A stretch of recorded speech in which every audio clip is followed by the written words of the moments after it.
Building your clinical practice is a lot like training a new puppy. There's some key concepts. Once we figure them out, life gets a lot easier and a lot more enjoyable. And if we don't learn them, especially early on, it creates a lot of pain and suffering in our practice. Right, Jamesy? So today I'm going to talk about 6 concepts of what we need to do to learn how to build a successful practice, much like training a new puppy. So the first thing we might want to look at is tools. What kind of tools do we need to use to build our practice? Well, this little tool here, sit, James, look, sit. We're working on that. One tool that we purchased was this little harness for walking. Now, looking at it, you probably find it on Temu for about $5. We paid 40.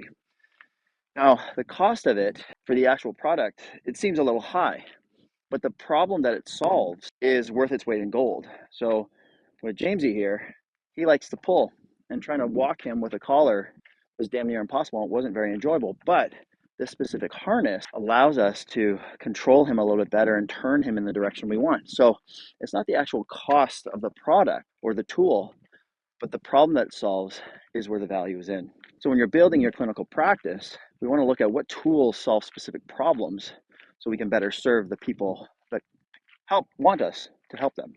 If you like the content so far, you can head over to amtcertified.ca. Check out my free masterclass, 8 neuro hacks on how to move better and reduce pain in 60 seconds or less. So you can get an idea of some of the content that we provide in the AMT certification. Number 2, context matters. So you can watch all these videos online on how to train your dog or what are the best tips and techniques. But if we don't understand how we got there and how to communicate with the animal, we're just guessing. We're just going to be throwing things at the wall, hoping that they work. But at the end of the day, we're not going to have a true understanding of how we got there. So it just becomes a big guessing game. So once we have the frameworks and the principles and the system behind the content, so we learn the how to do it, not just the what to do, now we can make that meaningful change and we can have a happy relationship with our puppies as well as with our clinical practice. Number 3, get coaching. No matter how many books we've read, no matter how many courses or videos we've taken, nothing beats live coaching, at least to put into context, guide you as to how to apply the information that you've learned. So we've had dogs before. He is a completely different little being from our last dog.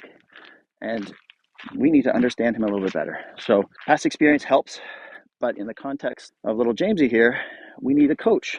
So we're going to puppy classes. And we're doing a lot of the right things, but our application isn't as good or as crisp as it should be or could be. And once we start getting the application right, things are just clicking so much faster. So getting that coach who's been in your shoes in the past, who's done all the things and has figured out a way how to get to those answers very quickly and solve those problems quicker is extremely valuable. So again, we can read as much as we want and learn on our own, but if we have that guidance from that experienced expert in our field, nothing has more value than that. Number 4, repetition. James, look. Sit down. Good boy. Wait. The more you repeat something, the easier it's going to be. We're going to create those neural pathways, those connections. We're going to think faster. We're going to move faster. We're going to be able to see patterns faster. Jamesy, look. Sit. Yes. Good boy. Wait. And once we have that repetition under our belt, we can start to expand on that knowledge because we can move through those problems and those processes much faster. So be patient with that and get the repetitions in. And it's going to take some time, but if we do repetitions the right way early on, we don't have any old habits that we need to break, and we can do things right off the hop. Number 5, be patient. This is a process. This is not a race. This is not, let's get to the end goal line as fast as possible. This is our careers. These are our family. This is what we are here to enjoy doing. So we need to be patient with ourselves. We need to be patient with the process. It's going to take some time. There's lots of information to learn out there. There's lots of ways to do it.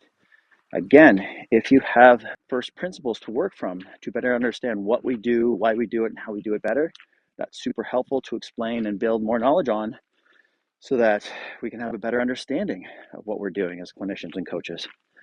Right? If we have a framework to work from, to continue to build knowledge, to organize what we know in a more simplistic, more organized framework, life just gets easier. And if we have a system to follow, a map, a blueprint about human design, or coaching puppies, we can follow that map. And then when we hit those forks in the road, we can use our critical thinking as to which way we need to go to get the best results for our clients. Full and kinetic chain muscle testing that is exclusive to the AMT certification, so that it helps you really identify which patterns, which muscles, or which connections in the body are not working as well as they should, so you can create a little bit more specificity to your exercise prescription for your clients. And unfortunately, Jamesy is not in that video. However, if you do want him in more videos, just drop a comment down below and I'll make it happen for you.